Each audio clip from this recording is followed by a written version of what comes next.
ഓൺലൈനല്ലേ നിങ്ങൾ എക്സാം?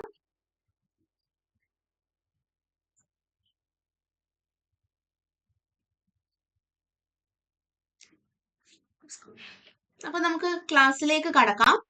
നമ്മളിന്ന് നിങ്ങളുടെ ടൈം ടേബിളിൽ പറഞ്ഞ പോലെ മൊത്തത്തിൽ ഫിസിക്കലിൽ നിന്നും ഇനോർഗാനിക്കിൽ നിന്നും ഓർഗാനിക്കിൽ നിന്നും 1 മണിക്കൂർ കൊണ്ട് നമ്മൾ കുറച്ച് സ്ഥിരമായിട്ട് ചോദിക്കാൻ സാധ്യത ഉള്ള ടൈപ്പ് ക്വസ്റ്റ്യൻസ് ഡിസ്കസ് ചെയ്യുകയാണ്. നമുക്ക് ആ ഒരു 1 അവർ ലിമിറ്റ് ഉള്ളതായതുകൊണ്ട് ഒരു 10-12 ടോപ്പിക്സ് ആണ് നമ്മൾ സെലക്ട് ചെയ്തിരിക്കുന്നത്. അപ്പോൾ നിങ്ങൾ ഇതിനെ അടിസ്ഥാനപ്പെടുത്തിക്കൊണ്ട് തന്നെ ഈ ഏരിയാസിന് കൂടുതൽ ഇമ്പോർട്ടൻസ് കൊടുത്ത് ഇതിന്റെയൊക്കെ ടൈപ്പ് പ്രീവിയസ് ഇയർ ക്വസ്റ്റ്യൻസ് ഇത് ഈ ലൈവിന് ശേഷവും ചെയ്തു നോക്കുക. അപ്പോൾ CSIR നമുക്ക് നെഗറ്റീവ് ഉള്ള ഒരു എക്സാം ആണ്. അപ്പൊ അതിനെ അത്രയും സീരിയസ് ആയിട്ട് തന്നെ കാണുക. അപ്പൊ ഇന്നത്തെ സെഷനിലും നാളത്തെ സെഷനിലുമായിട്ട് നിങ്ങൾക്ക് കുറച്ചേറെ ടോപ്പിക്സുകൾ, കുറച്ചേറെ പുതിയ ക്വസ്റ്റ്യൻസ് കിട്ടുമെന്ന് പ്രതീക്ഷിക്കുന്നു. അപ്പോൾ നിങ്ങൾ ബുക്കും പെന്നും ഒക്കെ നിങ്ങളുടെ കയ്യിലുണ്ട് എന്ന് വിചാരിക്കുന്നു. അപ്പോൾ കൂടെ തന്നെ ചെയ്ത് പോവുക. അപ്പോൾ CSIR എക്സാം ആണ്, നെഗറ്റീവ് ഉള്ള എക്സാം ആണ്, അത്രയ്ക്കും ഇമ്പോർട്ടൻസ് കൊടുക്കുക. നമ്മൾ വലിച്ചു വാരി പഠിക്കുന്നതിലല്ല CSIRന്റെ കാര്യം. പഠിച്ചത് അത്രയും നല്ല വൃത്തിക്ക് സിലബസ് മുഴുവൻ കവർ ചെയ്യണമെന്നൊന്നുമില്ല. പക്ഷെ നമ്മുടെ ഇമ്പോർട്ടന്റ് ആയിട്ടുള്ള ടോപ്പിക്കുകൾ, ഫ്രീക്വന്റ്ലി ആസ്ക്ഡ് ഏരിയാസ് മനസ്സിലാക്കിക്കൊണ്ട് ഒരു പഠനമാണ് CSIRന് വേണ്ടത്. അതിന് ഏറ്റവും നല്ലത് എന്ന് പറയുന്നത് നമ്മൾ പഠിക്കുന്നതിനോടൊപ്പം സ്റ്റാൻഡേർഡ് ടെക്സ്റ്റ് ബുക്ക് വായന സ്ഥിരമാക്കണം.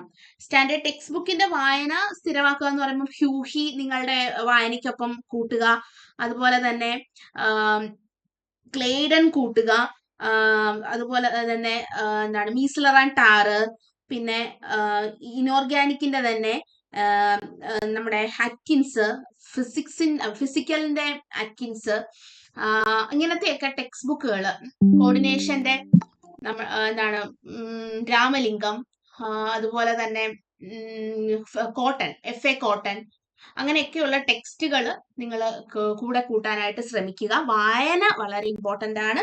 CSIRനെ സംബന്ധിച്ചിടത്തോളം നല്ലൊരു ഡെപ്തിലുള്ള വായന വളരെ മസ്റ്റ് ആണ്.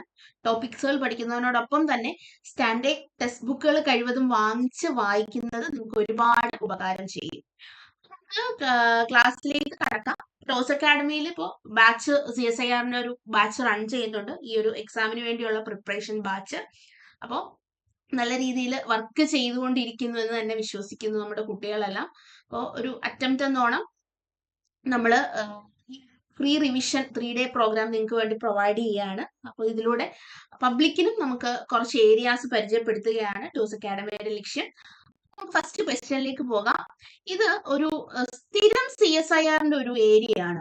നിങ്ങൾ ക്വസ്റ്റ്യൻ പേപ്പർ എടുത്ത് നോക്കുകയാണെങ്കിൽ ഒരുപാട് ടൈപ്പ് ക്വസ്റ്റ്യൻസ് ഒരു 2011 തൊട്ട് ഇങ്ങോട്ട് ചോദിച്ചിട്ടുള്ള ഒരു ഏരിയ ആണ് മൈക്കലെ Mendez equation.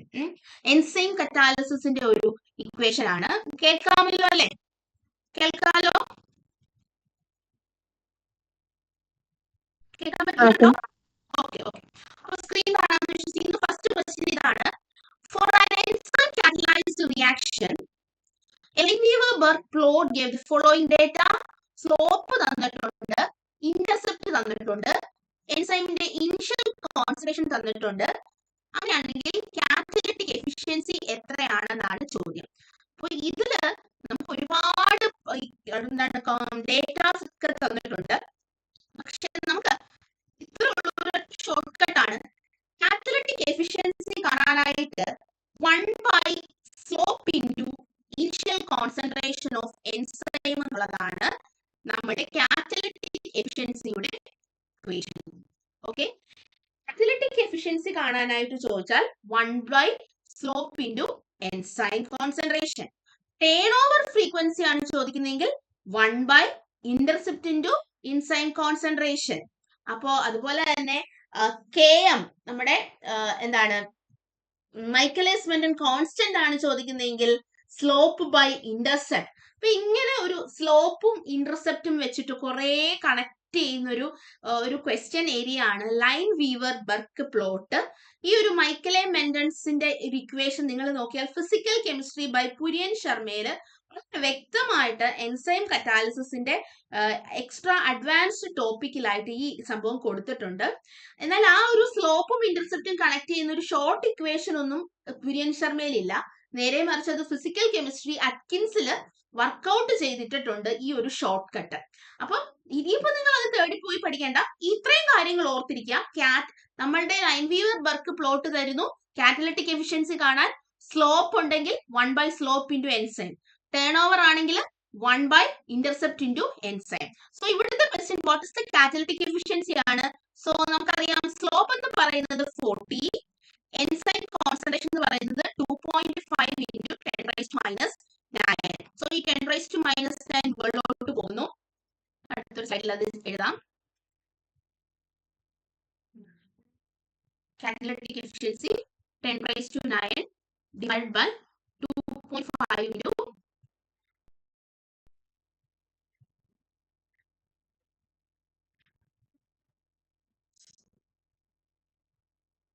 2.5 into 40. So 10⁻⁹ divided by denominator എന്ത് വരും ഒന്ന് പറഞ്ഞേ. ഡിനോമിനേറ്ററിൽ 2.5 into 40 100 വരും അല്ലേ. സോ 10⁻⁹ into 10⁻⁻2 that is 10⁻7 എന്ന് വരും. ഉത്തരം 10⁻7 ഇവിടെ വ്യക്തമായിട്ട് C option. So catalytic efficiency കണ്ടുപിടിക്കാനായി നമ്മൾ പഠിച്ചു കഴിഞ്ഞു. ഇനി ഇതുപോലെ തന്നെയുള്ളതാണ് turnover frequency. Turnover ചോദിക്കുകയാണെങ്കിൽ 1 ഇന്റർസെപ്റ്റ് ഇൻറ്റു എൻസൈം.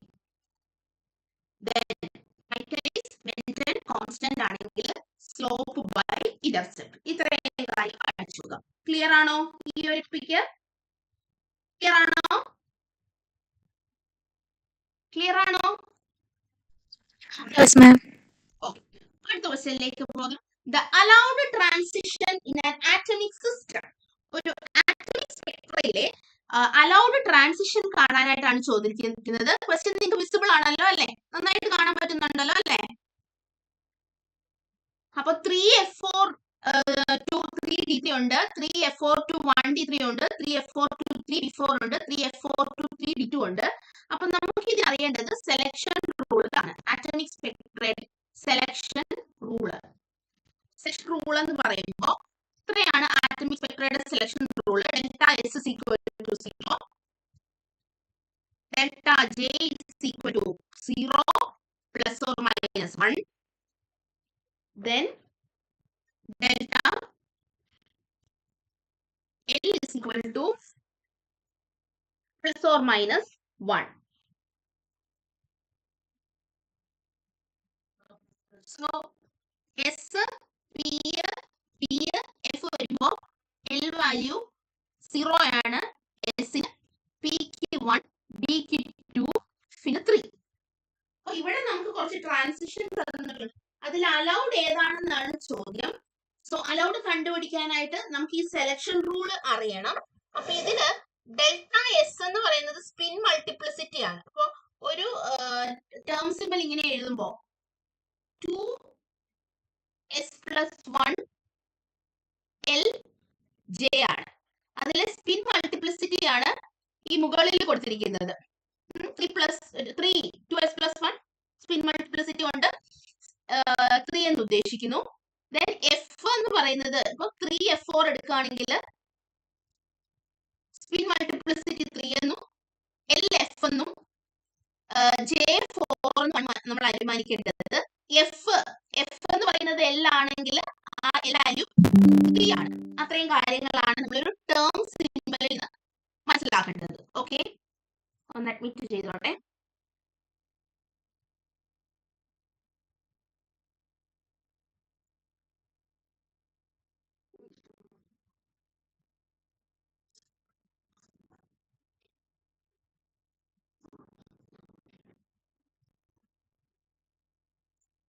ഓക്കെ, അപ്പോൾ നമുക്കിവിടെ നമ്മളുടെ ഫസ്റ്റ് ക്വസ്റ്റ്യൻ നോക്കാം. സ്പിൻ മൾട്ടിപ്ലിസിറ്റി സിമിലർ പറഞ്ഞു. ഡെൽറ്റ എസ് 0 എന്ന് വെച്ചാൽ രണ്ട് ട്രാൻസിഷൻ എടുക്കുമ്പോൾ അതിനെ മൈനസ് ചെയ്യണം. 2s + 1 ആയ 3, അടുത്തതിന്റെ 2s + 1 ആയ 3 കൂടെ നോക്കുമ്പോൾ അതിന്റെ രണ്ടുകൂടെ ഡിഫറൻസ് 0 വരണം. അതാണ് ഡെൽറ്റ എസ് = 0. അപ്പോൾ ടോപ്പിലുള്ള സ്പിൻ മൾട്ടിപ്ലിസിറ്റി സെയിം വരുന്ന ട്രാൻസിഷൻസേ നടക്കത്തുള്ളൂ. അപ്പൊ ഓപ്ഷൻ എ പറ്റും, കാരണം രണ്ടിന്റെ സ്പിൻ മൾട്ടിപ്ലിസിറ്റി 3 ആണ്. ഓപ്ഷൻ 2 പറ്റത്തില്ല, കാരണം ഒരെണ്ണത്തിന്റെ 3യും ഒരെണ്ണത്തിന്റെ 1ഉം ആണ്. ഓപ്ഷൻ 3യും പോസിബിൾ ആണ്, 2ഉം 3 ആണ്. ഓപ്ഷൻ 4ഉം പോസിബിൾ ആണ്, 2ഉം 3 ആണ്. സോ നമുക്ക് ഡെൽറ്റ എസിന്റെ ക്രൈറ്റീരിയ 1ഉം 3ഉം 4ഉം എന്ത് ചെയ്യുന്നുണ്ട്, ഓക്കെ ആക്കുന്നുണ്ട്. ഇനി ഡെൽറ്റ ജെ എന്ന് പറയുന്ന താഴെ കിടക്കുന്ന ബോട്ടത്തിൽ കിടക്കുന്ന വാല്യൂ ആണ്. ഡെൽറ്റ ജെ ഒന്നെങ്കിൽ ഒരുപോലെ വരണം, ഒരുപോലെ വന്നാലേ നമുക്ക് 0 കിട്ടത്തുള്ളൂ. അല്ല എങ്കിൽ 1ന്റെ ഡിഫറൻസ് വരണം. അതായത് ഫസ്റ്റ് ഓപ്ഷനിൽ 4ഉം 3 ആണ്. അപ്പൊ 4ഉം 3ഉം മൈനസ് ചെയ്താൽ 1 വന്നു. ഡെൽറ്റ ജെ 0യും പറ്റും, പ്ലസ് ഓർ മൈനസ് 1 പറ്റും. സോ അത് ഓക്കെ ആണ്. ഓപ്ഷൻ 2ലും 4 3 ആണ്, 4 മൈനസ് 3 1 പറ്റും, അത് ഓക്കെ ആണ്. ദെൻ പക്ഷെ നമുക്ക് മൾട്ടിപ്ലിസിറ്റി എന്തല്ല, വ്യത്യസ്തമാണ് 2ന്റെ. സോ അത് നമുക്ക് റൂൾ ഔട്ട് ചെയ്യണം. അടുത്ത കേസിൽ ഓപ്ഷൻ 3ല് 2 4 ആണ്, 4 മൈനസ് 4 0, അതും പറ്റും. നേരെ മറിച്ച് നാലാമത്തെ ഓപ്ഷനിൽ ഒരെണ്ണം 4ഉം ഒരെണ്ണം 2ഉം ആണ്. 4 മൈനസ് 2 എന്ന് പറയുന്നത് 2ആണ്. സോ അത് പറ്റത്തില്ല. ഓപ്ഷൻ 1ഉം 3 ആണ്. ഇനി 1ലും 3ലും ആരെടുക്കണം എന്നുള്ളത് തീരുമാനിക്കുന്നത് ഡെൽറ്റ എൽ ആണ്. അപ്പൊ ഡെൽറ്റ എൽ ഇവിടെ എഫും ഡി ആണ്. എഫ് എന്ന് വെച്ചാൽ എന്താണ്, 3, ഡി എന്ന് വെച്ചാൽ 2, പി എന്ന് വെച്ചാൽ 1. സോ എഫിൽ നിന്ന് ഡി ട്രാൻസിഷൻ നടക്കുമ്പോൾ 3 മൈനസ് 1ഉം എഫിൽ നിന്ന് പി ട്രാൻസിഷൻ നടക്കുമ്പോൾ 3 മൈനസ് 1 2 ആണ്. സോ ഡെൽറ്റ എല്ലിന് പ്ലസ് ഓർ മൈനസ് 1 പറ്റത്തുള്ളൂ. So F to D 3 to 2 ആണ്. അപ്പൊ 3 minus 2 1. Option 1 is the answer. Clear ആണോ? ക്ലിയർ ആണോ? ക്ലിയർ ആണോ ഈ ട്രാൻസിഷൻ? ഇത് സ്ഥിരം ചോദിക്കുന്ന ഒരു ഏരിയ ആണ്. ഓക്കെ, അടുത്തത് the structures of Re2Cl8 ഉം OS2 Cl8 ആണ്.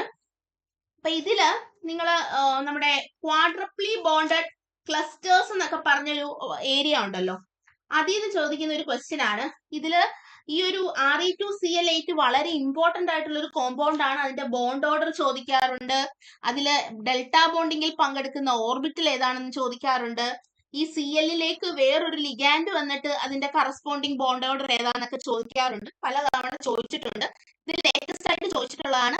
ഈ ഒരു ക്വസ്റ്റ്യന്റെ ആൻസർ കൃത്യമായിട്ട് ഹ്യൂഹിയിൽ കൊടുത്തിട്ടുണ്ട്. ഇത്രയേ ഉള്ളൂ. Re2Cl8 2 മൈനസ് എന്ന് പറയുന്നത് എക്ലിപ്സ് ജോമെട്രി ആണ്. Eclipse geometry.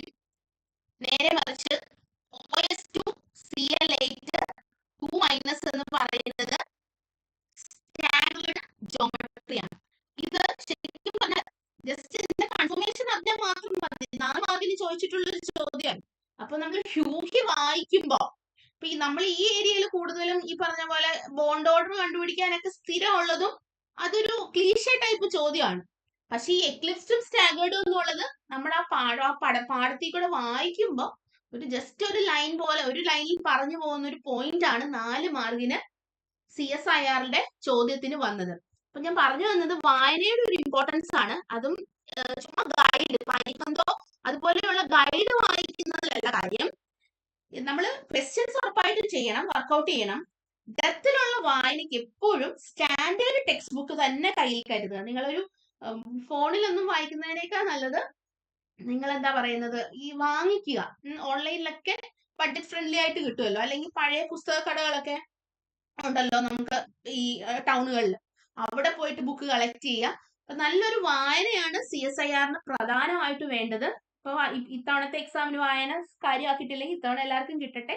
അടുത്ത തവണ നിങ്ങൾ പ്രിപ്പയർ ചെയ്യുകയാണെങ്കിൽ പോലും ടെക്സ്റ്റുകൾ നല്ലതായിട്ട് വായിക്കുക, നന്നായിട്ട് ഫ്രണ്ട്ലി ആകുക നിങ്ങൾ ടെക്സ്റ്റ് ബുക്കുമായിട്ട്. സ്റ്റാൻഡേർഡ് ടെക്സ്റ്റ് ബുക്കിന്റെ ഒരു പ്രാധാന്യം വളരെ ഇമ്പോർട്ടന്റ് ആണ്. റീഡിങ്, ടെക്സ്റ്റൽ റീഡിങ് സെറ്റിന് പോലും ഞാൻ അത്രയും നിർബന്ധം പറയില്ല ടെക്സ്റ്റൽ റീഡിങ്. പക്ഷെ ഈ പറഞ്ഞ CSIR-ന് ടെക്സ്റ്റൽ റീഡിങ് വളരെ മസ്റ്റ് ആണ്. നമുക്ക് നമ്മുടെ ഒരു സബ്ജക്ട് നോളജ് കൂട്ടും. നമ്മൾ വൺസ് CSIR ക്വാളിഫൈ ചെയ്ത് വന്നു കഴിഞ്ഞാലും നമ്മുടെ കയ്യില് സബ്ജക്ട് കയ്യിൽ ഉണ്ടാവും. ഈ ഒരു ടെക്സ്റ്റൽ റീഡിങ് നിങ്ങൾ സ്ഥിരമാക്കിയാലും നമുക്ക് സബ്ജക്ട് നോളജ് ഉറപ്പായിട്ടും ഉണ്ടാവും. സോ ഈ ഒരു ക്വസ്റ്റ്യൻ ഹ്യൂഹിയിലെ സെന്റൻസ് ആയിരുന്നു CSIR-ന് ചോദിച്ചത്. ഓക്കെ, അടുത്തത് a 5 gram per liter polymer solution, okay, whose molar mass is 25 kilogram osmotic pressure ആണ് ചോദിച്ചിരിക്കുന്നത്. ഓസ്മോട്ടിക് പ്രഷർ കാണാനായിട്ടുള്ളൊരു ചോദ്യമാണ് വന്നിരിക്കുന്നത്. അപ്പൊ നിങ്ങൾ എന്തൊക്കെ കൊളിഗേറ്റീവ് പ്രോപ്പർട്ടീസ് ആണ് പഠിച്ചിരിക്കുന്നത്? ഈ ഓസ്മോട്ടിക് പ്രഷർ ഒരു കൊളിഗേറ്റീവ് പ്രോപ്പർട്ടി ആണ്. പോളിമറിൽ ഇതിന്റെ ഒരു ഇമ്പോർട്ടൻസ് എന്താണെന്ന് ഓർമ്മയുണ്ടോ? പോളിമറില് ആർക്കെങ്കിലും ഓർമ്മയുണ്ടോ പോളിമറിൽ ഇതിന്റെ ഒരു ഇമ്പോർട്ടൻസ് എന്താണെന്നുള്ളത്?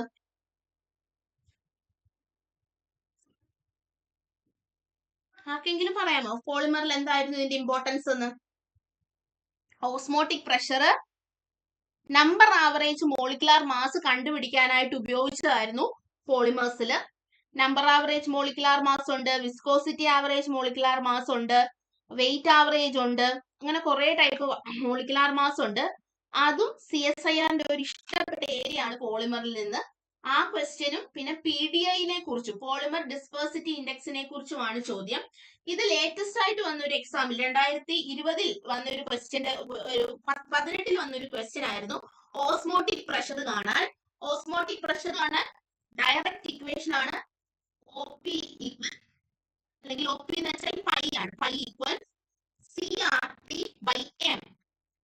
CRT/M ആണ്.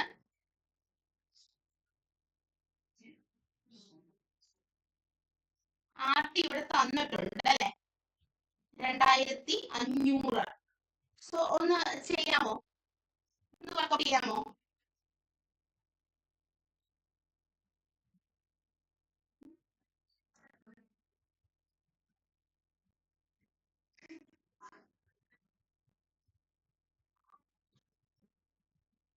Five into 10⁻³ into 2500 divided by 25. ഒന്ന് ചെയ്യുമോ? അത് എത്ര കിട്ടുമെന്ന് വർക്കൗട്ട് ചെയ്ത് പറയാമോ?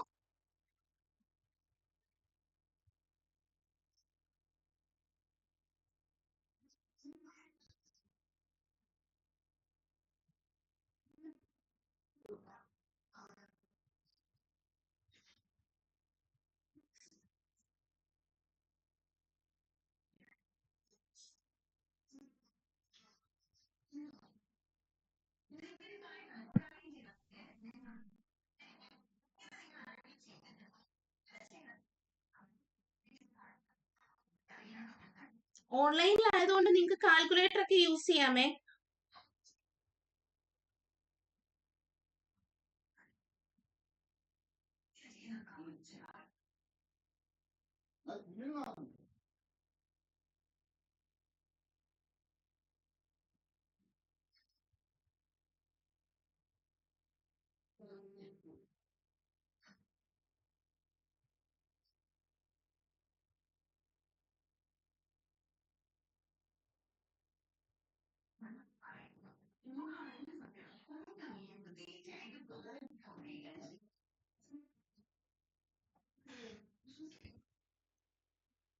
ആർക്കെങ്കിലും കിട്ടിയ ആൻസർ?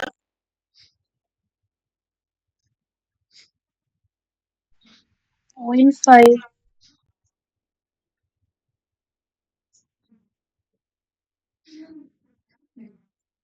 പോയിന്റ് 0.5 ആണോ കിട്ടിയത്? Okay.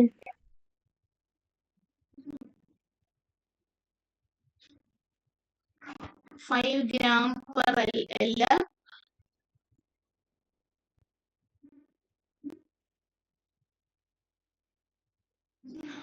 നമ്മള് joule into kilo joule. RT 2000. Okay, 0.5 അല്ലേ കിട്ടിയത്?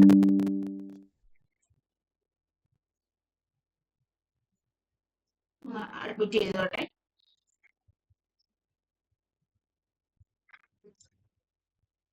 ഫൈവ് ഇൻറ്റു 10⁻³ ഇൻറ്റു ഗ്രാമിനെ കിലോഗ്രാം ആക്കി ഇൻറ്റു 2500 ഡിവൈഡ് ബൈ 25. ഓക്കെ, 0.5 ആണ് ആൻസർ. 0.5 കിട്ടിയോ? 0.5 എല്ലാവർക്കും? Yes. ഓക്കെ, ക്വസ്റ്റ്യൻ റിയേജൻസ് നിങ്ങൾ പഠിക്കേണ്ടത് ക്ലെയ്ഡനില് എന്താണ് ഒരു കെമിക്കൽ കീമോ സെലക്ടിവിറ്റി എന്ന് പറഞ്ഞൊരു യൂണിറ്റ് ഉണ്ട്. അത് വളരെ ഇമ്പോർട്ടന്റ് ആയിട്ടുള്ള ഒരു യൂണിറ്റ് ആണ്. അതിൽ അത്യാവശ്യം എല്ലാ നിങ്ങൾ ആ ഇൻഡെക്സ് ബാക്കിൽ നോക്കി ഇപ്പോക്സിഡേഷൻ എന്ന് പറഞ്ഞൊരു യൂണിറ്റ് ഉണ്ട്. അതൊക്കെ നോക്കി പഠിച്ചാൽ നിങ്ങൾക്ക് ഡയറക്റ്റ് ക്വസ്റ്റ്യൻ CSIR കിട്ടും. നിങ്ങൾ നോക്കിക്കേ, ഈ ഒരു കോമ്പൗണ്ട്, ഈ റിയാക്ടന്റ് എന്ത് തരം റിയാക്ടന്റ് ആണ്? അതൊന്ന് പറയാൻ പറ്റുമോ ആർക്കെങ്കിലും? ഈ റിയാക്ടന്റ് എന്ത് തരം കോമ്പൗണ്ട് ആണ്? ഈ റിയാക്ടന്റ് എന്ത് തരം കോമ്പൗണ്ട് ആണ്? ആരെങ്കിലും ഒന്ന് പറയാമോ?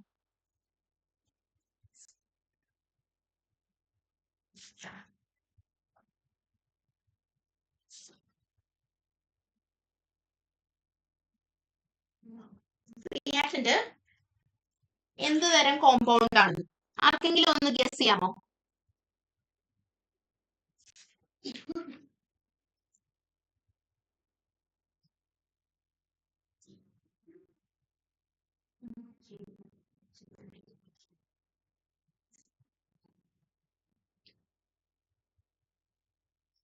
ആർക്കെങ്കിലും പറയാമോ ഇത് എന്ത് തരം കോമ്പൗണ്ടാ? ഒരു ഗസ് ഒക്കെ നടത്തിക്കേ. ഓക്സൈഡ് ആണോ? അത് ഈ റിയാക്ടന്റ് ഓക്സൈഡ് ആണോ? റിയാക്ടന്റ് ഏത് തരമാണെന്ന് അറിയാം. എന്നാലേ നമുക്ക് ആ റിയാക്ടന്റ് പെട്ടെന്ന് മെക്കാനിസം ഒന്നും പറയാൻ കണ്ടുപിടിക്കാൻ പറ്റണമെങ്കിൽ റിയാക്ടന്റ് ഏതാണെന്ന് പറയണം. റിയാക്ടന്റിൽ ഏത് ഗ്രൂപ്പ് ഉണ്ട്? ഇത് ഏത് ഗ്രൂപ്പാ? ഏത് ഗ്രൂപ്പാ? കാർബോണിൽ അല്ലേ? CO അല്ലേ? കാർബോണിലെ ആൽഫയിലും ബീറ്റയിലും ഡബിൾ ബോണ്ട് ഉണ്ട്. അപ്പൊ അതിന് നമ്മൾ എന്തെന്ന് പറയും? Alpha beta unsaturated carbonic compound. അപ്പൊ എത്ര ഓർത്താൽ മതി, ആൽഫ ബീറ്റ അൺസാച്ചുറേറ്റഡ് ആയിട്ടുള്ള കാർബോണിക് കോമ്പൗണ്ടിനെ ഇപ്പോക്സൈഡ് ആക്കാനായിട്ടുള്ള ബെസ്റ്റ് റിയേജന്റ് എന്ന് പറയുന്നത് H2O2 NaOH ആണ്. ഇത് 2 മാർക്കിന് ചോദിച്ചിട്ടുള്ള 4 മാർക്കിന് ചോദിച്ചിട്ടുള്ള ഒരു ക്വസ്റ്റ്യൻ ആയിരുന്നു. മെക്കാനിസം എഴുതാനോ ഒന്നും നമ്മൾ പോകേണ്ട ആവശ്യമില്ല. ഈ റിയേജന്റിന്റെ പ്രത്യേകത മനസ്സിലാക്കി, അല്ലെങ്കിൽ നമ്മുടെ കോമ്പൗണ്ടിന്റെ പ്രത്യേകതയും റിയേജന്റ് സെലക്ടിവിറ്റി പഠിച്ചാൽ നമുക്ക് കൃത്യമായിട്ട് ആൻസർ കിട്ടും. സോ ഇത്രയും ഓർക്കുക, ആൽഫ ബീറ്റ അൺസാച്ചുറേറ്റഡ് ആയിട്ടുള്ള കാർബോണിക് കോമ്പൗണ്ട്സിനെ ഇപ്പോക്സൈഡ് ആയിട്ട് കൺവേർട്ട് ചെയ്യാനായിട്ട് hydrogen peroxide in presence of a base മതിയാവും. ഓക്കെ, അപ്പോൾ ആ ഒരു പോയിന്റ് നിങ്ങൾ കൃത്യമായിട്ട് ഓർക്കുക. സ്ഥിരം CSIR ഇഷ്ടമുള്ള ഒരു ഏരിയ ആണ് റിയേജന്റിന്റെ ചോദ്യം. സോ കോമ്പൗണ്ട് മനസ്സിലാക്കുക, അത് ആൽഫ ബീറ്റ അൺസാച്ചുറേറ്റഡ് ആണ് എന്ന് മനസ്സിലാക്കുക. അപ്പൊ അത് ഇപ്പോക്സൈഡ് ആയത്, ആ ഡബിൾ ബോണ്ട് ആണ് ഇവിടെ ഇപ്പോക്സൈഡ് ആയത്. സോ ആൽഫ ബീറ്റ അൺസാച്ചുറേറ്റഡ് കോമ്പൗണ്ടിനെ ഇപ്പോക്സൈഡ് ആക്കാനായിട്ട് എന്തുപയോഗിച്ചാൽ മതി? H2O2 NaOH യൂസ് ചെയ്താൽ മതി. ഇനി ഇതുപോലെ തന്നെ ഭയങ്കര ട്വിസ്റ്റിംഗ് ആയിട്ടുള്ള ക്വസ്റ്റ്യൻ വരുമ്പോ പോലെ എളുപ്പമായിട്ടുള്ള ചോദ്യങ്ങളും CSIR ചോദിക്കും. അതായത് +2 ലെവലിലുള്ള ചോദ്യങ്ങളും നമുക്ക് കിട്ടാറുണ്ട്. അതും 4 മാർക്കിനൊക്കെ തന്നെ വളരെ സിമ്പിൾ ആയിട്ടുള്ള ക്വസ്റ്റ്യൻ ചോദിക്കാറുണ്ട്. അത്തരത്തിൽ ചോദിച്ചിട്ടുള്ള ഒരു ചോദ്യമാണ് ഈ തന്നിരിക്കുന്നത്. സ്പെസിഫിക് കണ്ടക്ടൻസ് തന്നിട്ടുണ്ട്, സെൽ കോൺസ്റ്റന്റും തന്നിട്ടുണ്ട്. അങ്ങനെയാണെങ്കിൽ അതിന്റെ എന്ത് കണ്ടുപിടിക്കാനാണ് ചോദിച്ചിരിക്കുന്നത്? കണ്ടക്ടൻസ് കണ്ടുപിടിക്കാനായിട്ടാണ് ചോദിച്ചിരിക്കുന്നത്. വളരെ സിമ്പിൾ ആയിട്ട് നിങ്ങൾ +2ന്റെ ടെക്സ്റ്റ് എടുത്ത് നോക്കിയാൽ നമുക്ക് കിട്ടുന്ന ഒരു ക്വസ്റ്റ്യൻ ആണിത്. സോ സെൽ കോൺസ്റ്റന്റ് എന്ന് പറഞ്ഞാൽ എന്താണ്? ആർക്കെങ്കിലും അറിയാമോ എന്താണ് സെൽ കോൺസ്റ്റന്റ് എന്നുള്ളത്? സെൽ കോൺസ്റ്റന്റ്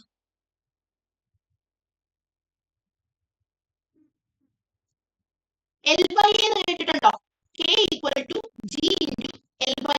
നിങ്ങൾ ടെക്സ്റ്റ് നോക്കിയാൽ മതിയാവും. K = G × L/A. That means specific conductance equal conductance into cell constant. Cell constant conductance ഒന്ന് കണ്ടുപിടിക്കാമോ? സ്പെസിഫിക് കണ്ടക്ടൻസ് 0.16 ആണെന്ന് തന്നിട്ടുണ്ട്. കണ്ടക്ടൻസ് ആണ് നമുക്ക് അറിയേണ്ടത്. 0.255 ആണ് തന്നിട്ടുണ്ട്. അങ്ങനെയാണെങ്കിൽ കണ്ടക്ടൻസ് കണ്ടുപിടിച്ചേ. 4 മാർക്കിന് ജൂൺ 2017 ചോദിച്ച ചോദ്യമാണ്.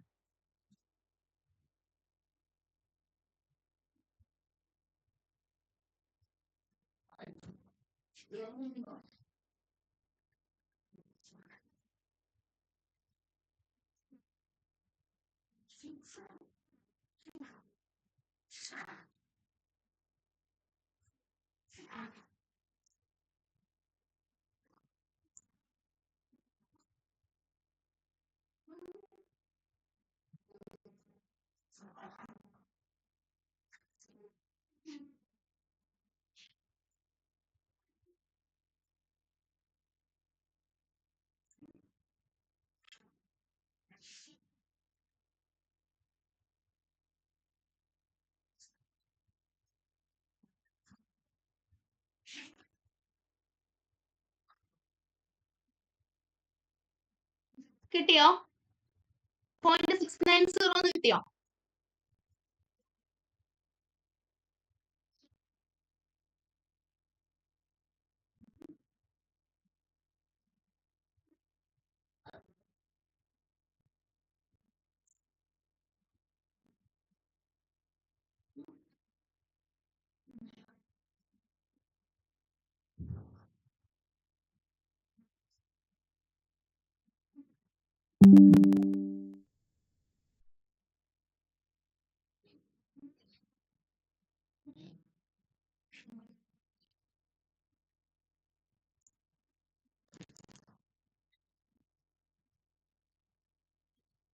ആർക്കെങ്കിലും പറയാമോ ആൻസർ? 0.16 ഡിവൈഡ് ബൈ 0.25 ചെയ്താൽ കണ്ടക്ടൻസ് കിട്ടും. 0.69 കിട്ടിയോ? കിട്ടിയോ? കിട്ടിയോ? ആരെങ്കിലും പറഞ്ഞേ.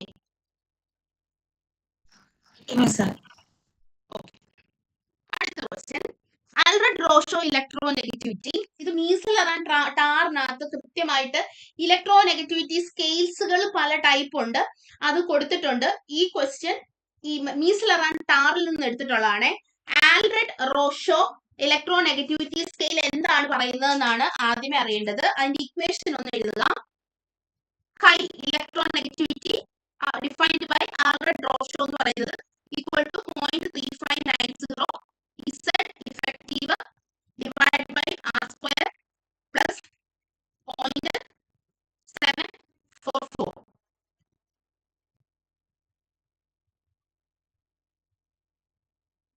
അവിടെ Z effective എന്ന് പറയുന്നത് ഇഫക്റ്റീവ് ന്യൂക്ലിയർ ചാർജ് ആണ്. R എന്ന് പറയുന്നത് കോവാലന്റ് റേഡിയസ് ആണ്. അപ്പോൾ ആൽഫ്രഡ് റോഷോ ഇലക്ട്രോനെഗറ്റിവിറ്റി റൂൾ പ്രകാരം ഇത് 2018 ചോദിച്ച ചോദ്യമാണ്. അപ്പൊ നിങ്ങൾ ചെയ്യേണ്ടത് ഇതുപോലെയുള്ള ബാക്കിയുള്ള ഇലക്ട്രോനെഗറ്റിവിറ്റി സ്കെയിലും കൂടെ ഒക്കെ ഒന്ന് നോക്കിയിട്ട് പോവുക. പോളിംഗ് സ്കെയിലും അങ്ങനെയൊക്കെയുള്ള സ്കെയിൽസ് വേറെ ഒന്ന് ഡിഫൈൻ ചെയ്തിട്ടുണ്ട്, അതും ഒന്ന് നോക്കിയിട്ട് പോവുക. അപ്പൊ ഇതില് അതുപോലെ തന്നെ ഇതിലെ കണക്ട് ചെയ്ത് വരുന്ന ഒരു ഇതാണ് സ്ലൈറ്റേഴ്സ് കോൺസ്റ്റന്റ് കണ്ടുപിടിക്കാൻ അതിൽ ഇമ്പോർട്ടൻസ് കൊടുക്കുക. ആൽഫ്രഡ് റോഷോ ഇലക്ട്രോനെഗറ്റിവിറ്റി പ്രകാരം ഇലക്ട്രോനെഗറ്റിവിറ്റി ന്യൂക്ലിയർ ചാർജിന് ഡയറക്ട്ലി പ്രൊപ്പോർഷനും കോവാലന്റ് റേഡിയസിന്റെ സ്ക്വയറിന് ഇൻവേഴ്സ്ലി പ്രൊപ്പോർഷനും ആണ്. അപ്പൊ ഇവിടെ തന്നിരിക്കുന്ന സ്റ്റേറ്റ്മെന്റിൽ option A directly proportional to effective nuclear charge, option C inversely proportional to square of the covalent radius, option B is the answer. Electronegativity സ്കെയിലുകൾ കൃത്യമായിട്ട് ചോദിക്കുന്നത് അതായിരിക്കും കേട്ടോ. കിട്ടിയോ? അടുത്തത് സോളിഡ് സ്റ്റേറ്റിൽ നിന്നൊരു ചോദ്യമാണ്. പണ്ടൊക്കെ സ്ഥിരമായിട്ട് നമ്മുടെ theta angle between the planes ഒക്കെ കാണാനായിട്ട് ചോദിച്ചു. ഇത് പക്ഷെ ഒരു കോമൺ നമ്മൾ ഒരു സെൻസിബിൾ ആയിട്ട് ചിന്തിച്ചാൽ കിട്ടാവുന്ന ടൈപ്പ് ഒരു ചോദ്യമാണ്. 4 മാർക്കിന് വന്നാണ്. Separation of 1 to 3 plane 3 point, അതായത് സെപ്പറേഷൻ ഡി 1 to 3 പ്ലെയിൻ്റെത് 3.12 ആണെന്നും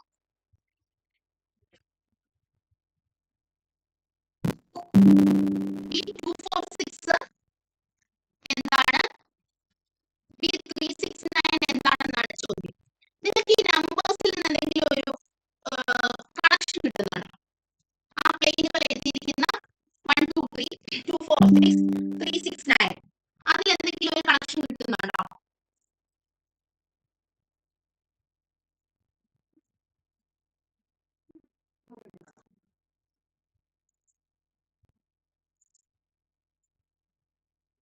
2, 3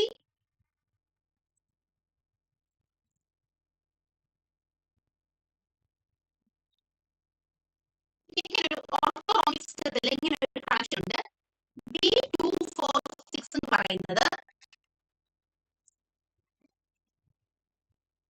B246 എന്ന് പറയുന്നത് D123/2 D ഇത് ഒന്ന് പഠിച്ചിട്ട് തന്നെ പോവാ.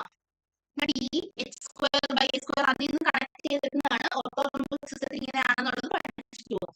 അതുപോലെ D369 എന്ന് പറയുന്നത് D123/3 എന്നാണ്. ഇക്വേഷനിൽ നിന്ന് നമ്മൾ ഡിറൈവ് ചെയ്തെടുക്കുന്നതാണ്. എക്സാമിന് നമുക്കത് ഡിറൈവ് ചെയ്യാനൊന്നുള്ള സമയം കാണില്ല. അപ്പൊ ജസ്റ്റ് ഇത് ഓർക്കുക, 1, 2, 3യുടെ പല മൾട്ടിപ്പിൾ ആണ്. അപ്പൊ നമ്മൾ വിചാരിക്കും D123 എന്ന് പറയുന്നത് D246 എന്ന് പറയുന്നത് 2 into D123 എന്നാണെന്നല്ല വിചാരിക്കേണ്ടത്. കാരണം ഇത് ഇൻവേഴ്സ്ലി റിലേഷൻ വെച്ചിട്ടാണ് ഇത് എടുക്കുന്നത്. ആ ഒരു ഇക്വേഷൻ ഉണ്ടല്ലോ 1/D² എന്നും പറഞ്ഞ ആ ഇക്വേഷനിൽ നിന്ന് നമ്മൾ എന്താണ് സിംപ്ലിഫൈ ചെയ്ത് എടുക്കുന്നതാണ്. D246 എന്ന് പറയുന്നത് 1, 2, 3 into 2 ചെയ്യുമ്പോഴാണ് നമുക്ക് 246 കിട്ടുന്നത്. പക്ഷെ ഇവിടെ വരുമ്പോൾ by 2 ആണ്. 1, 2, 3 into 3 ചെയ്യുമ്പോൾ നമുക്ക് 369 കിട്ടും. അപ്പൊ 369 കാണാനായിട്ട് 1, 2, 3 divided by 3 ചെയ്യുക. അങ്ങനെയാണെങ്കിൽ D246 എന്ന് പറയുന്നത് 3.12/2 369 എന്ന് പറയുന്നത് 3.12 divided by 3. ആൻസർ ഒന്ന് വർക്ക്ഔട്ട് ചെയ്ത് പറയണേ.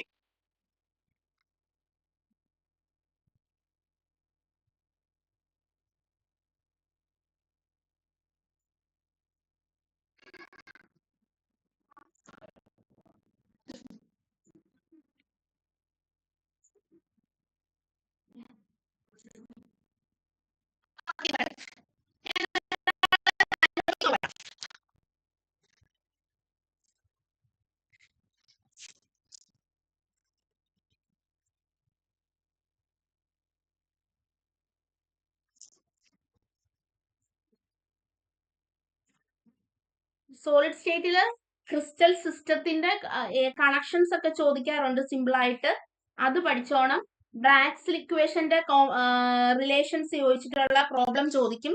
പിന്നെ HKL പ്ലെയിൻ തന്നിട്ട് അതിന്റെ സൈൻ നോക്കിയിട്ട് FCC ആണോ BCC ആണോ എന്നൊക്കെ ചോദിക്കുന്ന തരം ക്വസ്റ്റ്യൻസ് ഉണ്ട്. അത് ജൂൺ 2017 വന്നിട്ടുണ്ട്. അപ്പോ FCC ആണെങ്കിൽ ഐദർ ഓൾ ഓഡ് അല്ലെങ്കിൽ എല്ലാം ഈവൻ, BCC ആണെങ്കിൽ എല്ലാം കൂടെ ആഡ് ചെയ്യുമ്പോൾ നമുക്ക് ഈവൻ കിട്ടണം. അങ്ങനെയൊക്കെയുള്ള കുറച്ച് സിമ്പിൾ ക്യൂബിക്കിലാണെങ്കിൽ ചിലത് മിസ്സിംഗ് ആയിരിക്കും. അപ്പൊ അങ്ങനത്തെയൊക്കെ അത് നോക്കിയിട്ട് പോവുക. അതിന് ഏറ്റവും നല്ലത് കുര്യൻ ശർമ്മയാണ്. കുര്യൻ ശർമ്മയ്ക്കകത്തുണ്ട്, ഫിസിക്കൽ കുര്യൻ ശർമ്മയ്ക്കകത്ത് നോക്കിയാൽ നിങ്ങൾക്ക് അത് കിട്ടും.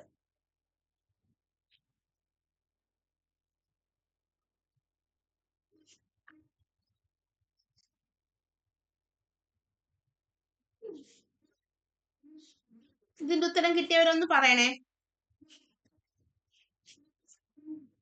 ഞാൻ വിളിക്കാം.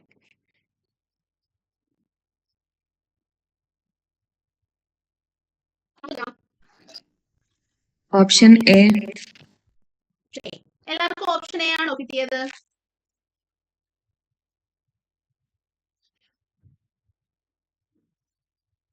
എല്ലാവർക്കും ഓപ്ഷൻ എ ആണോ കിട്ടിയത്? മൈക്ക് ഓൺ ചെയ്ത് പറയണേ.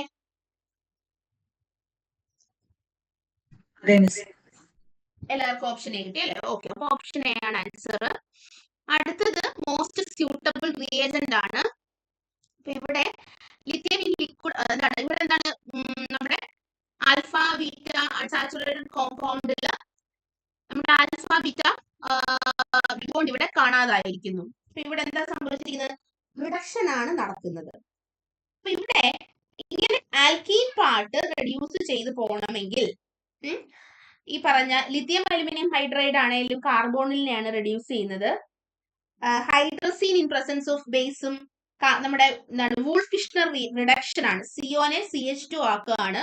Sodium borohydride in presence of CeCl3 കാർബോണിലിനെയാണ്. അതും ആൽക്കീനെ ഒന്നും ചെയ്യാതെ കാർബോണിലിനെ റെഡ്യൂസ് ചെയ്യുന്ന ഒരു റിയേജന്റ് ആണ്. എന്നാൽ lithium in presence of liquid ammonia എന്ന് പറയുന്നത് റിഡക്ഷൻ ആണ്, ഈ ഡബിൾ ബോണ്ടിന്റെ റിഡക്ഷൻ ആണ്. So answer is lithium in liquid ammonia. അപ്പൊ നിങ്ങൾ റിയേജൻസ് സെക്ഷനിൽ നോക്കിയാൽ കുറച്ച് ഇമ്പോർട്ടന്റ് റിയേജൻസിനെ പറയാം. സോഡിയം ബോറോഹൈഡ്രേറ്റ് നോക്കണം, ലിഥിയം ബോറോഹൈഡ്രേറ്റ് നോക്കണം, DBN നോക്കണം, then ഇവിടെ NCPBN നോക്കണം, പിന്നെ ഷാർപ്പ്ലെസ് അസിമെട്രിക് എപ്പോക്സിഡേഷൻ നോക്കണം, പിന്നെ പ്രിമോസ് റിയാക്ഷൻ നോക്കണം, വുഡ്വേർഡ് പ്രിമോസ് റിയാക്ഷൻ സിസ്റ്റൈബിളും ട്രാൻസ്ഡൈബിളും വെറ്റും ഡ്രൈ കണ്ടീഷൻസിൽ വരുന്നതാണ്. അപ്പൊ അത് നോക്കണം. അങ്ങനെ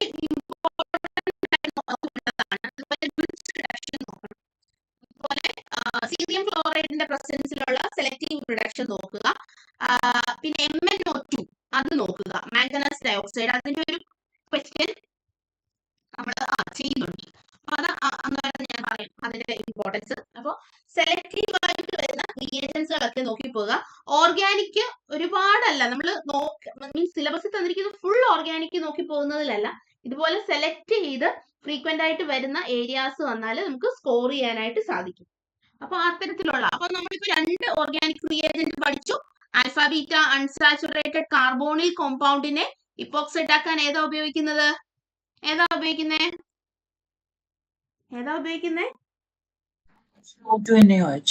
H2O2 ബാർ NaOH. അപ്പൊ ഇവിടെ ഈ പറഞ്ഞ ആൽഫ ബീറ്റ അൺസാച്ചുറേറ്റഡ് കാർബോണിൽ കോമ്പൗണ്ടിലെ ആൽഫ ബീറ്റ അൺസാച്ചുറേഷൻ മാറ്റാനായിട്ട് ലിഥിയം ഇൻ ലിക്വിഡ് അമോണിയ ഉപയോഗിക്കാം. അടുത്തത് ഞാൻ എടുത്തിരിക്കുന്നത് കോർഡിനേഷൻ കോംപ്ലക്സ് ആണ്. ഞാൻ ഒന്നുകൂടെ പറഞ്ഞോട്ടെ. Coordination, organometallics, bioinorganic chemistry, lanthanides, ഇനോർഗാനിക്കില് ഇത്രയും സെക്ഷൻസ് കംപ്ലീറ്റ് ആയിട്ട് നോക്കിയിട്ട് വേണം CSIRന്റെ എക്സാം അറ്റൻഡ് ചെയ്യാനായിട്ട് പോകാൻ. ഒരുപാട് 28+ മാർക്ക് ഓരോ യൂണിറ്റിൽ നിന്നും വരാറുണ്ട്. എന്തായാലും മിനിമം 15 മാർക്ക് ഉറപ്പാണ് ഓരോ യൂണിറ്റിൽ നിന്നാണ് ഞാൻ പറയുന്നത്. അപ്പൊ ഒരു 4 ക്വസ്റ്റ്യൻ എങ്കിലും 2 മാർക്കിന്റെ 2 എണ്ണവും 4 മാർക്കിന്റെ 2 എണ്ണവും ഉറപ്പായിട്ടും വരുന്നതാണ് കോർഡിനേഷൻ, ഓർഗാനോ മെറ്റാലിക്സ്. അത് കൂടുതലായിട്ട് ഇനോർഗാനിക്, നിങ്ങളിപ്പോ ഇനോർഗാനിക്കും ഫിസിക്കലും അത്യാവശ്യം കംപ്ലീറ്റ് പഠിച്ച് ഓർഗാനിക് സെലക്റ്റീവ് ആയിട്ട് പഠിച്ചോണം. ഓർഗാനിക്കിനെ വിട്ടും കളയരുത്. ഇനി നിങ്ങൾ ഓർഗാനിക്കിൽ ഭയങ്കര എക്സ്പേർട്ട് ആണെങ്കിൽ ഓഫ് കോഴ്സ് ഓർഗാനിക് പഠിക്കുക. പക്ഷെ ഓർഗാനിക്കിന്റെ ഒരു പ്രശ്നം ജേർണൽസിൽ നിന്ന് സിന്തസിസ് ഒക്കെ നമ്മൾ റിസർച്ച് വർക്കിലൊക്കെ അന്നേരം റിപ്പോർട്ട് ചെയ്യുന്ന ജേർണലിൽ വരുന്ന പബ്ലിഷ് ചെയ്യുന്ന പേപ്പറിൽ നിന്നൊക്കെയുള്ള ക്വസ്റ്റ്യൻസും കൂടെ വരും. ഇതുപോലെയുള്ള ഡയറക്റ്റ് ക്വസ്റ്റ്യൻസിനോടൊപ്പം IIT അതുപോലെയൊക്കെയുള്ള ലാബുകളിൽ നിന്ന് വരുന്ന പബ്ലിഷ്ഡ് വർക്കിൽ നിന്നുള്ളത് വരും. അത് ചിലപ്പോൾ നമുക്ക് പ്രെഡിക്റ്റ് ചെയ്യാൻ പറ്റത്തില്ല. ചിലപ്പോൾ ഒരു എക്സെപ്ഷൻ റൂളോ ഒക്കെ ആയിരിക്കും. അപ്പൊ നമുക്ക് അത് 100% ഷുവർ ആയിട്ട് പോയി നമുക്ക് കറപ്പിക്കാനായിട്ട് പറ്റത്തില്ല. അപ്പൊ അതിനായിട്ട് നമ്മൾ ഉറപ്പായിട്ടുള്ള ഷുവർ ഷോട്ട് ആയിട്ടുള്ള ഓർഗാനിക് ആണ് നമ്മൾ പഠിക്കേണ്ടത്. റിയേജൻസ് മറ്റേത് നമുക്ക് ചെയ്താൽ കിട്ടും. പക്ഷെ ചില ക്വസ്റ്റ്യൻസ് നമുക്ക് ഗ്ലൈഡനി നോക്കിയാലോ വേറെ ടെക്സ്റ്റ് ബുക്കിലോ നോക്കിയാൽ കിട്ടില്ല. നേരെ കുറച്ച് പബ്ലിഷ്ഡ് പേപ്പറിലായിരിക്കും കാണുന്നത്. അപ്പൊ അത്തരത്തിലുള്ള നമുക്ക് ഉറപ്പിച്ച് നമുക്ക് ഉത്തരത്തിലേക്ക് എത്താൻ പറ്റത്തില്ല. അതിന് ഉറപ്പായിട്ട് വരുന്ന ഒരു ഏരിയാസ് ആണ് ഇനോർഗാനിക്കും ഫിസിക്കലും. അത് എന്തായാലും നമുക്ക് കൃത്യമായിട്ട് ഉത്തരം റിപ്പോർട്ടഡ് ആയിട്ടുള്ള പേപ്പർ അല്ല, ടെക്സ്റ്റ് ബുക്കുകൾ നമുക്ക് ഉറപ്പായിട്ടും കിട്ടുന്നതാണ്. അപ്പോൾ വളരെ വയസ്സായിട്ട് വേണം നിങ്ങൾ CSIRന് പ്രിപ്പയർ ചെയ്യാനായിട്ട്. അപ്പൊ ഇത് കോർഡിനേഷനിൽ നിന്നൊരു ചോദ്യമാണ്, സിമ്പിൾ ആയിട്ടുള്ള ഒരു ചോദ്യമാണ്. 2 മാർക്കിന് ചോദിച്ചാണ്. ഒരു 3D മെറ്റൽ ഹൈസ്പിൻ കോംപ്ലക്സിന്റെ മാഗ്നറ്റിക് മൊമെന്റ് 2.9 ആണ്. അതിന്റെ കോർഡിനേഷൻ ഒക്ടാഹെഡ്രൽ ആണ്. ഇനി ഇതേ കോമ്പൗണ്ട് ടെട്രാഹെഡ്രലിൽ വരുമ്പോൾ 4.1 ആണ്. മെറ്റൽ ഏതാണെന്നാണ്. മാഗ്നറ്റിക് മൊമെന്റിന് നോർമലി N+2. ഓക്കെ, 2.9 വന്നപ്പോ √4 എന്ന് പറഞ്ഞാൽ 2 ആണ്. √5 പറഞ്ഞാൽ ഏകദേശം 0.9 എന്ന് നമുക്ക് പറയാം. √5 വരണമെങ്കിൽ എന്നിന്റെ സ്ഥാനത്ത് എന്ത് വരണം? എന്നിന്റെ സ്ഥാനത്ത് എന്ത് വരണം?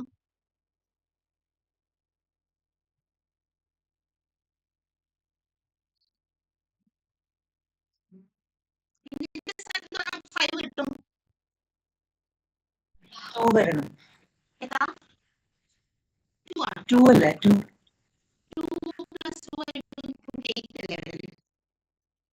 1 നോക്കിക്കേ, 1 + 2 √3.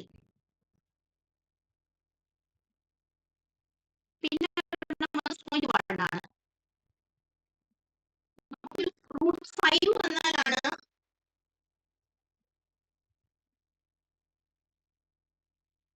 ഓക്കെ, നമുക്ക് അങ്ങനെ നോക്കാതെ ജസ്റ്റ് ട്രയൽ ആൻഡ് എറർ എന്നിട്ട് നമുക്ക് ഇലക്ട്രോൺ വെച്ചിട്ടുള്ളത് ഞാൻ പറയാം.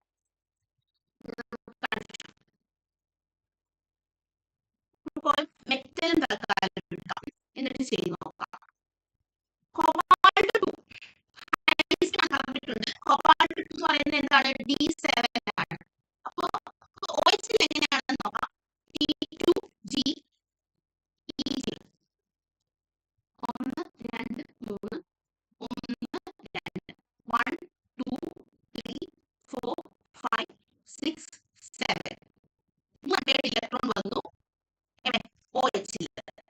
അപ്പൊ root 3 into 3+2 that means root 15. Root 16 എന്ന് പറയുന്നത് 4 ആണ്. റൂട്ട് 15 എന്ന് പറയുന്നത് ഏകദേശം നമുക്ക് 3.9 എടുക്കാം. ഇനി ഇതേ കോബാൾട്ട് ടെട്രാഹീഡ്രൽ വന്നാലോ നേരെ തിരിച്ചു വരും. 1 2 ഇങ്ങനെ വരും. ഇവിടെ 2 ഇവിടെ ഈ വരും. 1 2 3 4 6 7 റൂട്ട് 3 3 ഗ്രേഡാണ് വന്നത്. സോ റൂട്ട് 3+2 ദാറ്റ് മീൻസ് അതായത് 3.9 വന്നു. സോ നമുക്ക് കോബാൾട്ടിനെ അപ്പോൾ എഴുതാൻ പറ്റില്ല. Nickel 2 plus nickel 2 plus D8. D നമുക്ക് എങ്ങനെ അറേഞ്ച് ചെയ്യാം? D2G 1 2 3 4 5 6 7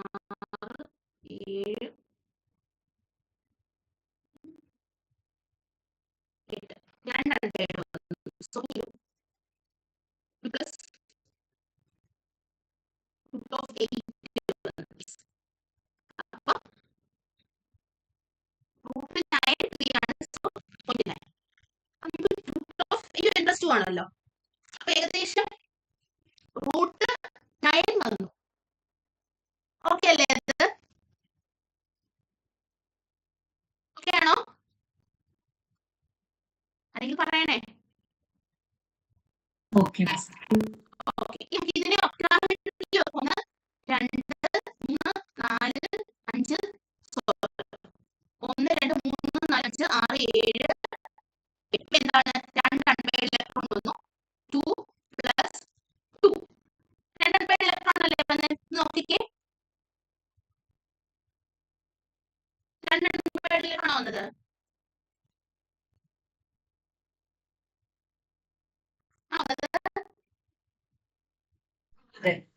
ഓക്കെ, അപ്പൊ ഇവിടെ എന്താണ്? 2.9 വന്നു. ഇവിടെ 4.1 ആണ് നമുക്ക് ടെട്രാഹെഡ്രൽ. അടുത്തത് കോപ്പർ 2 ഒന്ന് ചെയ്തേ. കോപ്പർ 2 എന്ന് പറയുമ്പോൾ എങ്ങനെയാ? Iron cobalt nickel copper D9 ആണ്. D9 വരുമ്പോൾ ഒക്ടാഹെഡ്രൽ 1 2 3 4 5 6 7 8 9. അപ്പൊ 22 1 plus 2 root 3 1.73. ഓക്കെ, ഇനി നമ്മുടെ ഇതോ കണക്കിൽ ചെയ്യുമ്പോൾ നിങ്ങൾക്ക് എത്ര വരുന്നത്? എനിക്ക് കണക്കില്ല ഒന്ന് ചെയ്യണേ.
കിട്ടിയില്ലല്ലോ?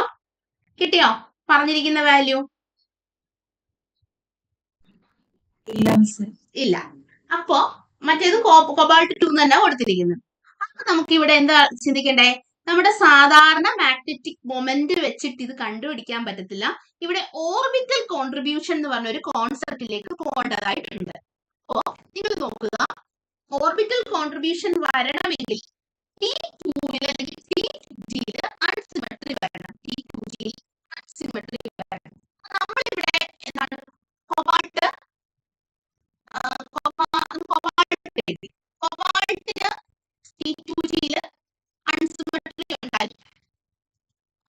പക്ഷെ നമ്മളുടെ കോമ്പിനേഷനിൽ വന്നു T2 അൺസിമെട്രി ഇല്ല, മാത്രമേ അൺസിമെട്രി ഉള്ളൂ.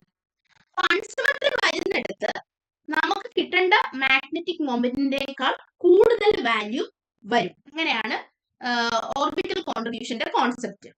നിക്കൽ 2+ എടുക്കുകയാണെങ്കിൽ നിക്കൽ 2+ റിലേറ്റഡ് സിസ്റ്റം ആണ്. 1 2 3 ഇങ്ങനെ വരും. T2 G EG T2 1 2 3 4 5 6 7 8 1 2 3 4 5 6 7 8. നോക്കിക്കേ, എന്താണ് അൺസിമെട്രി ഇല്ല. അപ്പൊ നമ്മുടെ കറക്റ്റ് മൊമെന്റ് എടുത്താൽ മതിയോ? അതായത് നമുക്ക് 2 അൺപെയർഡ് ഇലക്ട്രോൺ വന്നപ്പോ 2.9 ബോർ ഇലക്ട്രോൺ കിട്ടിയിരുന്നു. നേരെ വെച്ച് ടെട്രാഹെഡ്രൽ വന്നപ്പോൾ ഇവിടെ അൺസിമെട്രി അതാണ് ആ കണ്ടിരിക്കുന്ന 4.1 ബോർ മാഗ്നറ്റ് എന്ന് പറയുന്നത്.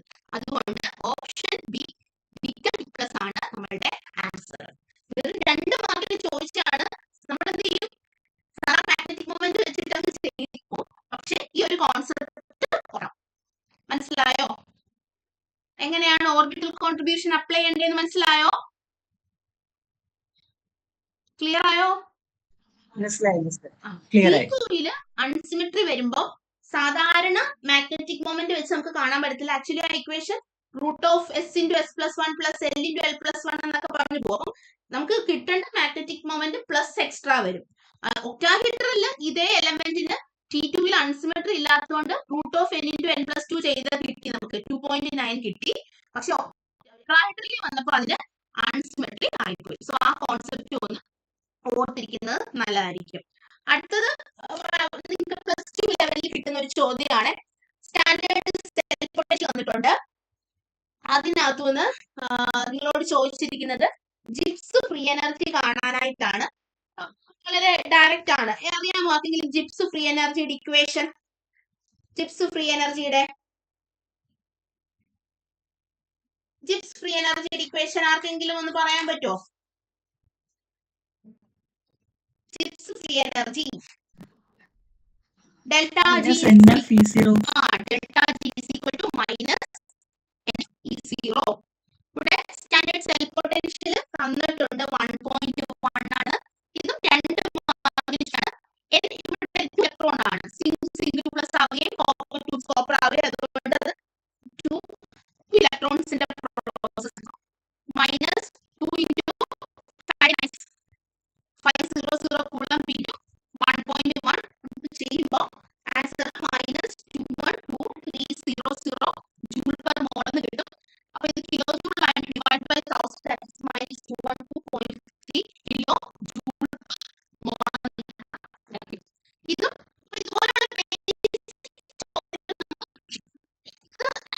ഇതുപോലുള്ള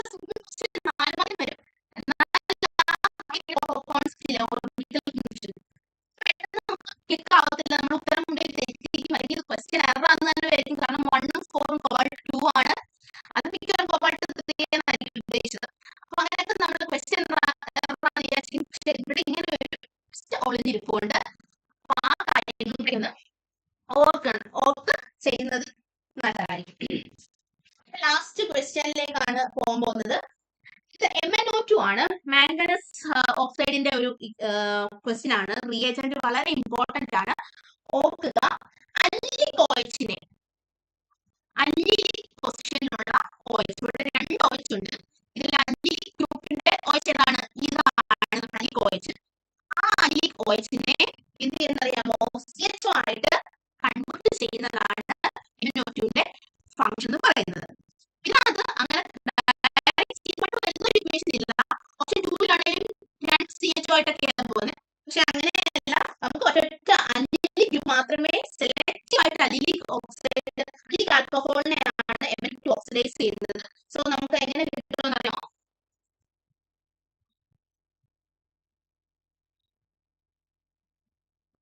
CHO.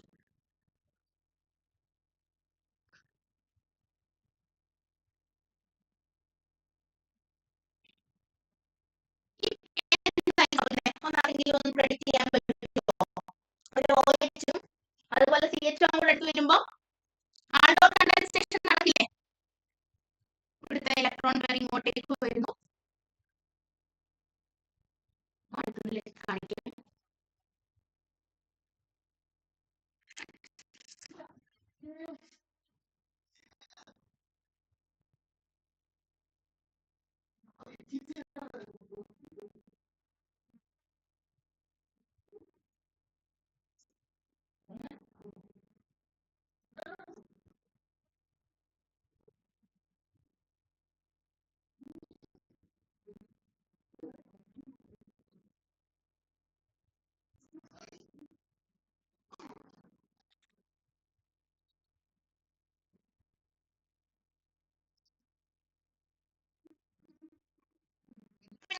നമ്പർ ചെയ്തിട്ട് 6 ഒന്ന് നമുക്ക് ഏത് ഷേപ്പിലായിരിക്കും എഴുതാൻ പറ്റുന്നത്?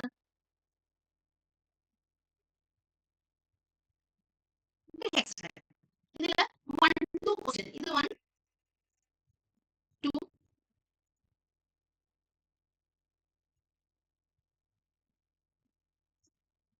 2 3 4 5 6.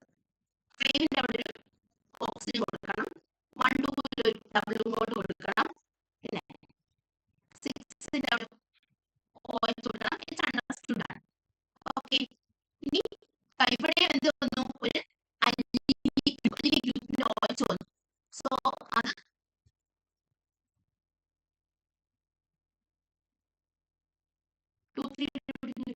ഉണ്ട്. ഈ OH MnO2 റിയാക്ട് ചെയ്ത് ഡബിൾ പോവാം. ഓപ്ഷൻ സി കണ്ടോ? ഇവിടുന്ന് 2 ഓപ്ഷൻ ആയിരിക്കും. അവിടെയാണ് നമ്പറിംഗ് കറക്റ്റ് ആവുന്നത്. ഇവിടെ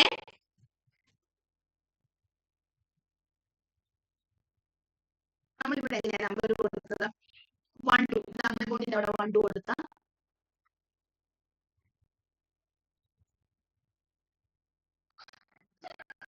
1 2 3 4 5 6 നമ്പർ ചെയ്തപ്പോഴും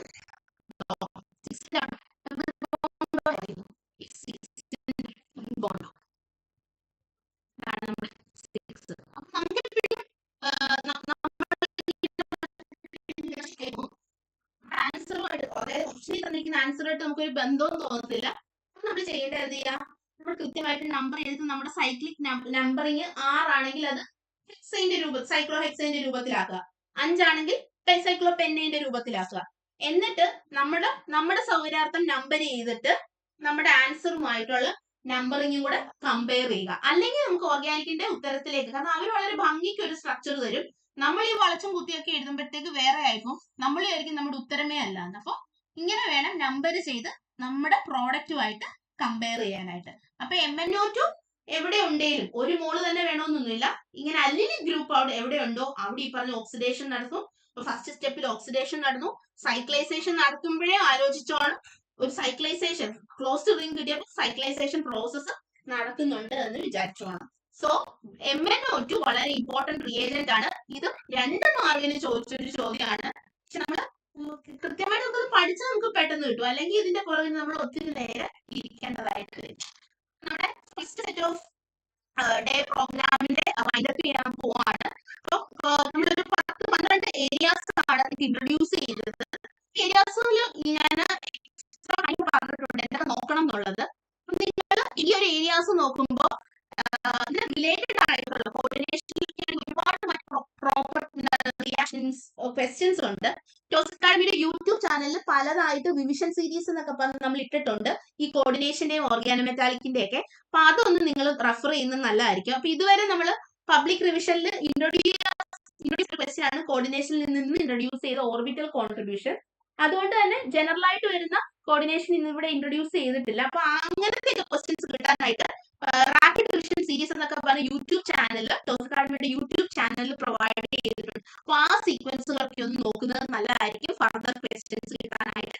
അടുത്ത സീരീസ് പാർട്ട് 2 റിവിഷൻ പ്രോഗ്രാം ഡിപ്ലോമിസ് എടുക്കുന്നതായിരിക്കും. അതിന് ഇതുപോലെ തന്നെ കുറേയേറെ പുതിയ ഏജിനെ ഇൻട്രൊഡ്യൂസ് ചെയ്യുന്നതായിരിക്കും. അപ്പൊ ഈ ഒരു മണിക്കൂർ നിങ്ങൾ യൂസ്ഫുൾ ആയി എന്ന് വിശ്വസിക്കുന്നു. നിങ്ങൾക്ക് എന്തെങ്കിലും പറയാനുണ്ടെങ്കിൽ ഒന്ന് സംസാരിക്കാം കേട്ടോ.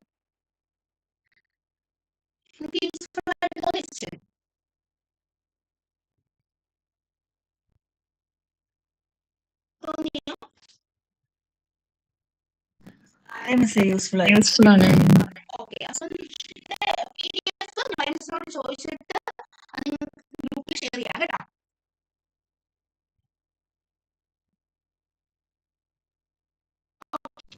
ഓർഗാനിക്കിന് നമ്മൾ വലിച്ചു വാരി പഠിക്കാൻ ഇതുപോലെ വളരെ പെട്ടെന്ന് രീതിയിൽ തന്നെ പഠിച്ചു പോകുക. കുറെ കാണാൻ പഠിക്കുന്നത് ഓർഗാനിക്കിന്റെ കാര്യം ആയിട്ട് കിട്ടുന്ന രീതിയിൽ തന്നെ പഠിച്ചു പോകുന്നത് നല്ലതായിരിക്കും. വായിച്ചൊക്കെ നമുക്ക് കുറെ ബൈഹാർട്ടൊക്കെ ചെയ്താൽ കിട്ടും. പക്ഷെ ഓർഗാനിക്കിന്റെ നിങ്ങൾ നമ്മൾ 3 സെക്ഷനിൽ ഡിസ്കസ് ചെയ്തില്ലേ, അതിന് പിന്നിലുള്ള ആ പോയിന്റ് കൃത്യമായി ഈ പറഞ്ഞ പോലെ എന്താണ് കാര്യങ്ങൾ മനസ്സിലാക്കി ആ റിയേജന്റിന്റെ സെലക്ടിവിറ്റി എങ്ങനെയാണെന്ന് പഠിച്ചു വേണം വർക്ക്ഔട്ട് ചെയ്യാനായിട്ട്. അപ്പൊ നമുക്ക് വൈൻഡപ്പ് ചെയ്യാം. അപ്പൊ അടുത്ത സീരീസും നിങ്ങൾ ഇതുപോലെ തന്നെ എടുക്കുക. അപ്പൊ ഇതിന് ഈ 2 സീരീസിനെ ബേസ് ചെയ്തുള്ള ക്വസ്റ്റ്യൻസ് ആയിരിക്കും മറ്റന്നത്തെ എക്സാമിന് വരുന്നത്. നല്ല രീതിയിൽ CSIR വർക്ക് ചെയ്യുക. ഇത്തവണ എല്ലാവർക്കും കിട്ടട്ടെ. ഇത്തവണ കിട്ടാൻ പറ്റാത്തവരാണെങ്കിലും പുറകോട്ട് മാറരുത്. നല്ല രീതിയിൽ ഒരു വൈഡ് റീഡിങ്ങോട് കൂടി ഇതുപോലെ നന്നായിട്ട് ക്വസ്റ്റ്യൻസ് ഒക്കെ ചെയ്ത് നമുക്ക് കിട്ടുക തന്നെ ചെയ്യും. സ്റ്റാൻഡേർഡ് ടെക്സ്റ്റ് ബുക്ക് കൂട്ടുകാരി അല്ലെങ്കിൽ കൂട്ടുകാരനാക്കാനായിട്ട് ശ്രമിക്കുക കേട്ടോ.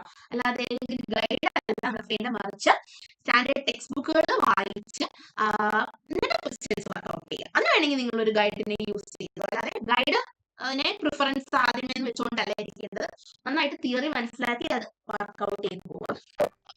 ഈ സെഷൻ എല്ലാവർക്കും യൂസ്ഫുൾ ആയെന്ന് വിശ്വസിക്കുന്നു. അപ്പൊ എല്ലാവരും നല്ല രീതിയിൽ CSIR-ന് വേണ്ടി വർക്ക് ചെയ്യുക. എല്ലാവർക്കും CSIR കിട്ടട്ടെ. എല്ലാവരും അസിസ്റ്റന്റ് പ്രൊഫസർ പ്ലസ് JR കൂടി നെറ്റ് കിട്ടട്ടെ എന്ന് ആശംസിക്കുന്നു. Okay, thank you.